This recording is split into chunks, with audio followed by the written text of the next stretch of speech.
আসসালামু আলাইকুম প্রিয় দর্শকরা, কেমন আছেন? আজকে আপনাদেরকে দেখাবো প্রকৃতির সেই নদীমাতৃক দেশ আমাদের বাংলাদেশ। সেই নদীর অববাহিকায় বাংলাদেশ গড়ে উঠেছে। আজকে দেখাবো নওগাঁ জেলার চিত্র দেখাবো প্রকৃতির। লক্ষ্য করে দেখুন, এটা আত্রাই নদী। এই নদীটি ইন্ডিয়া থেকে চলে আসছে দিনাজপুর হয়ে।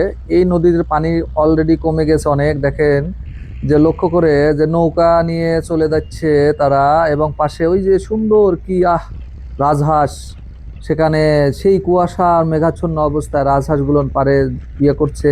আরেকজন জেলে মাছ ধরছে, নৌকা ফেলে সেখানে জাল পেতে সেখান থেকে মাছ ধরছে। প্রকৃতি কত সুন্দর আমাদেরকে শিক্ষা দেয়। আবার আরেকটি নৌকায় তারা তার প্রয়োজনীয় চাহিদার জন্য তারা বাজার এলাকায় চলে যাচ্ছে, সে আত্রাই নদীর কোল ঘেঁষে। পানি অনেক নিচে নেমে চলে গেছে, দেখেন একটা শ্যালো মেশিন চালিত। সে নদীর অববাহিকায় উপরের যে অংশগুলো পানি শুকিয়ে যাওয়ার পরে এখানে দেখেন হাল চাষ হচ্ছে, কৃষকরা হাল চাষ করছে, সেখানে ফসলে ভরে গেছে মাঠকে মাঠ। সেখানে চাষিরা সেখানে তাদের ফসল ফলানো নিয়ে ব্যস্ত এখন। এই সময়টা চলছে তাদের। এটাই প্রকৃতি। আবার আমরা চলে আসলাম সেই নদীতে, দেখেন মাছ ধরতেছে জেলে।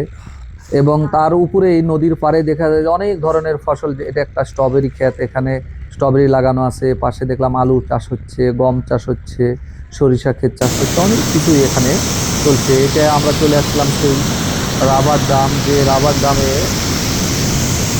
ওখানে পানি সংরক্ষণ করে রাখা হয়। এটা শুটকিগাছা আত্রাই নদীর উপরে। এখান থেকে আপনার পানি যেটা সংরক্ষণ হয় এবং এটা দিয়ে কৃষকরা জমিতে পরবর্তীতে মেশিন দিয়ে তুলে তারা সেচ কার্যক্রম চালায়।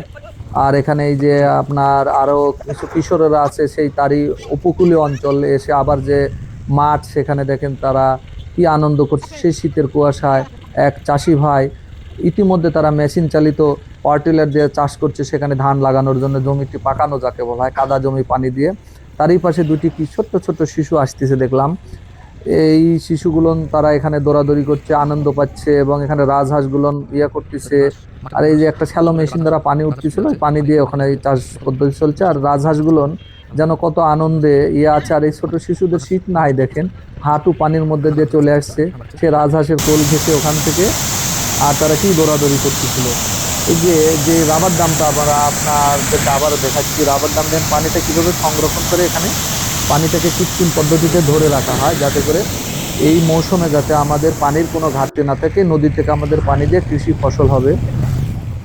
আর আমরা এখানে চলে আসলাম, এখানে এটা বেদগাড়ি ধরে রানীনগরের ভিতরে। এই যে এর ভিতর দিয়ে নৌকা চলছে। এখানে আরেকটা আমরা দেখলাম, এখানে সাঁকো, এটা নদীর উপরে আত্রাই নদীতে সাঁকো দিয়ে পার হয় মানুষ।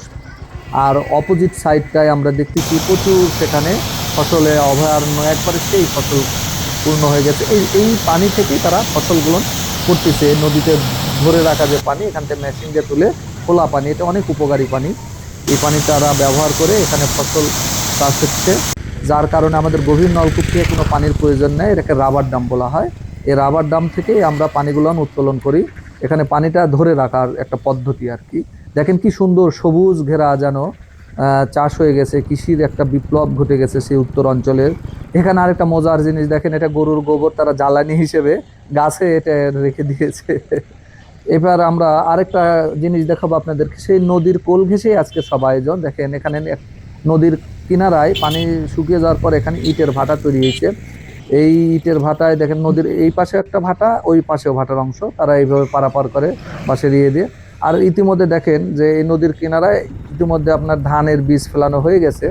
এই বীজ থেকে ধান লাগানো হবে। এই যে মাঠে এখন শুকিয়ে গেছে, দেখেন ভেড়ার পাল চলছে ওখানে, ভেড়া ঘাস খাচ্ছে।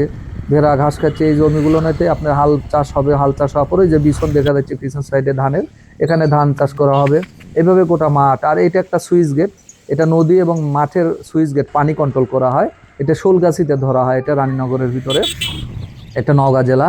এবং এখানে পানি ধরে রাখা। এবং দেখেন ভেড়া, সেই ভেড়াগুলো ইতিমধ্যে আমরা লক্ষ্য করে দেখুন, সেই ভেড়াও এখানে আছে নদীর কোল ঘেঁষে। এখানে ভেড়া, এখানে যে ডিপ মোটর দিয়ে এখান থেকে নদী থেকে পানি, ওই যে বললাম রাবার ডাম দিয়ে আটকানো পানি, এটা ছোট যমুনা নদী।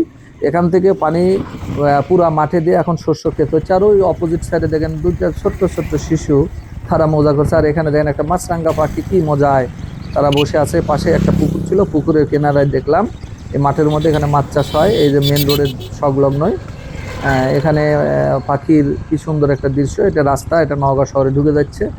দুই সাইড দিয়ে আপনার কি একটা নিদারুণ সৌন্দর্য যেখানে আছে। আর দেখেন আমরা শহরে চলে আসলাম, এখন এই কৃষকদের সে উৎপাদিত পণ্য, সবজি, টমেটো, তারপরে আপনার গাজর, হ্যাঁ, এই সব কিছুই দেখেন যে এখন শোভা পাচ্ছে শহরে। এতক্ষণ গ্রাম থেকে চলে আসলাম শহরে, গ্রামের সবজি এখন শহরের দোকানে। এটা নওগাঁতে রাফিদের দোকান এটা। এই যে দেখেন পেঁয়াজ, কি সুন্দর পেঁয়াজ, বেগুন, শিম তরতাজা, একেবারে আলু, কপি, বকুলি, সব কিছু মিলেই যেন একেবারে মানে সৌন্দর্য। সেই কৃষকদের সেই মরিচ উৎপাদিত পণ্য এখন শহরে চলে আসছে, রসুন, পেঁয়াজ সহ সবকিছুই